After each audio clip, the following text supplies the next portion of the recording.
TVN 한국교통방송입니다.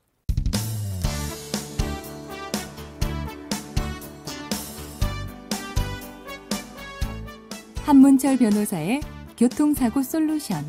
이 시간 진행의 한문철 변호사입니다. 여러분 안녕하십니까?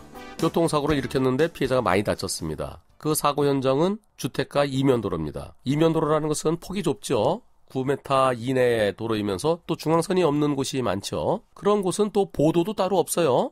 차와 보행자가 같이 다니는, 여러분들 버스 다니는 길 말고요. 버스 다니는 큰 길에서 옆으로 골목으로 들어오면 그런 데를 이면도로라고 그러죠. 주택가 도로요. 그런 곳에서 사고 냈을 때는 신호등도 없고요. 또 보도도 없고요. 중앙선도 없고요. 횡단보도도 없고요. 따라서 주택가 이면도로에서 일어나는 사고는 11대 중과실에 해당되는 경우가 거의 없습니다. 물론 음주사고는 있겠죠. 음주나 무면허는 있겠지만, 그러나 일반적으로는 주택가 이면도로에서는 11대 중과실에 해당되지 않고 일반 경과실인 경우가 많습니다.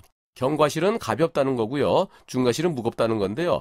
제일 나쁜 게 한눈 팔다 사고 내는 거거든요. 앞을 안 보고 운전하는 거예요. 그런데 졸음운전은 11대 중과실에 안 들어가 있습니다. 졸음운전, 잠깐 눈 감고 운전하면은 고속도로에서 시속 100km로 달릴 때요. 1초에 28m 가잖아요. 4초만 눈 감고 있으면 100m 달리는 거예요. 그러다 보니까 봉평터널에서 버스가 그 앞에 있는 승용차를 들이받아갖고 20대 초반의 아가씨들 4명이 한꺼번에 사망한 사고가 있었죠. 운전 중에 제일 나쁜 게 앞을 안 보고 운전하는 겁니다. 졸음운전, 또 스마트폰 보면서 또 문자 보내면서 그게 제일 위험해요. 그런데 그것은 중과실 내 11가지에 들어있지 않습니다. 따라서 내가 스마트폰 보다가 사고를 냈더라도, 졸음운전했더라도, 또는 옆에 지나가는 친구 쳐다보다가 사고 냈더라도 그럴 때는 11대 중과실이 아니기 때문에 종합보험 들어있으면은 보험 처리로 끝나는데요. 하지만 보험 처리로 끝나지 않는 경우가 있습니다.